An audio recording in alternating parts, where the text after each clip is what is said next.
Hi guys, so today we'll be solving this problem called design circular queue. Design your implementation of the circular queue. The circular queue is a linear data structure in which the operation are performed based on FIFO principle. Okay. And the last position is connected back to the first position to make a circle.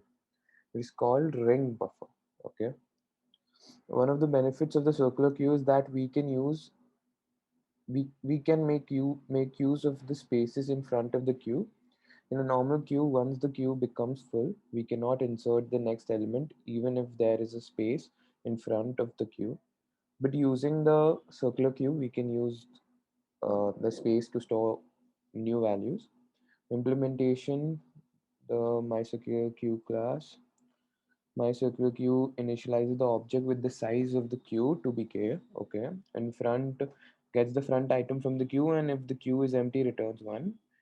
Int rare function gets the last item from the queue. If the queue is empty, return -1. Boolean enqueue int value, insert an element into the circular queue, return true if the operation is successful. Okay. Boolean dequeue deletes an element from the circular queue, return true if the operation is successful. Boolean is empty checks whether the circular queue is empty or not. Boolean is full checks whether the circular queue is full or not.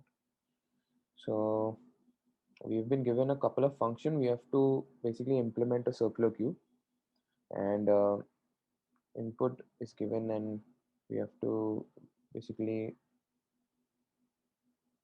implement the function as it is given here. So let's try to code it. So first, we know that any implementation is at the end a wrapper class of array or a vector. So we'll create a vector data. All right.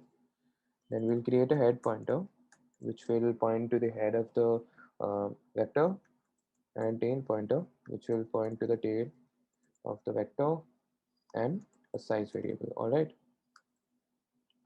Now we come to my circular queue. Now we know that we have to initialize the circular queue. So for that, data.resize k. Okay, we have been given the size of the circular queue as k. So we have to do that by resizing and initializing it in the vector. Then we initialize the head to -1, tail to -1, because we know that nothing is there in the queue. So these two pointers will be -1, and the size will be equal to k. All right. So this completes our my circular queue function. Now let's try to complete the boolean is full function. So we know that if tail plus 1 percent size is equal to head. So if we have a tail pointer and we have a head pointer, as we know that, so if tail is at the last element, so we know that after the tail we would have head, and tail plus 1 percent size. Why are we using that? Because we know we need to check if tail plus 1 gives us the index at which the head is present. So therefore we do modulus size, and therefore we would get the index at which the head is present. So this will return true or false accordingly. Then we have is empty. Is empty will depend on if head is equal to -1. So we know that if the head is -1, then there is some space in the vector in the circular queue. Then we have int rare. So if is empty, so we return -1. Otherwise, we return uh, data of tail. So tail is a pointer that is pointing to the rare part of the queue. And if is empty, return -1. Then we return data of head. All right, we do this here because we will get the front from there. Now we check if is empty.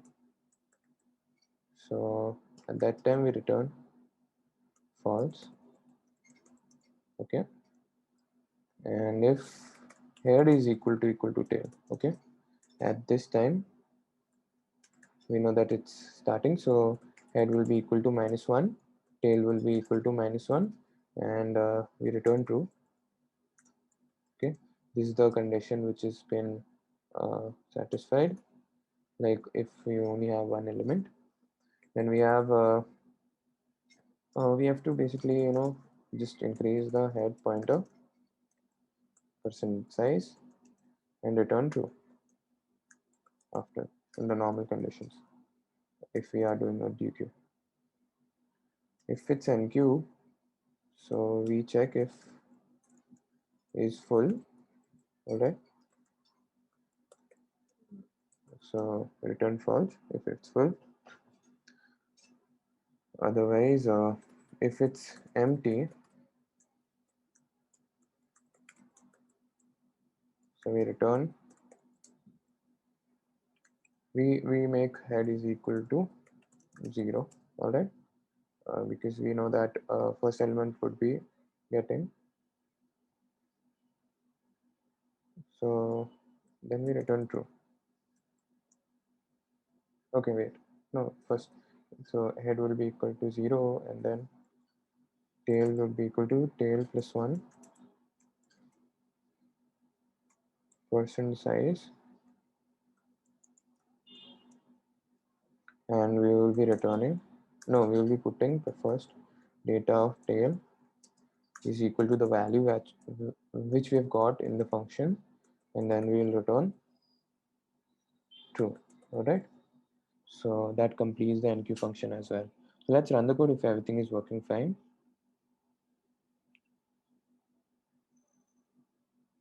Undefined behavior. Okay,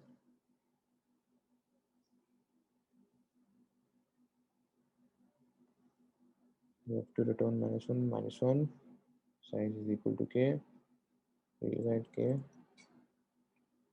So okay, I think is it here? This case, no, but it shouldn't happen. K plus 1 percent size of tail is equal to value, return true, empty, plus 1 percent size, and addition of unsigned offset overflow to vector. Undefined behavior at line 34.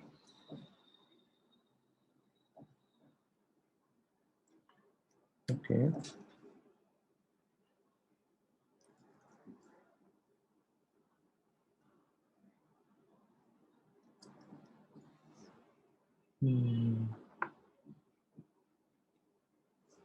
Okay, yeah, we are reinitializing this here, which shouldn't be the case. Yeah, that works. Yeah, I hope you guys understood the problem. Thank you.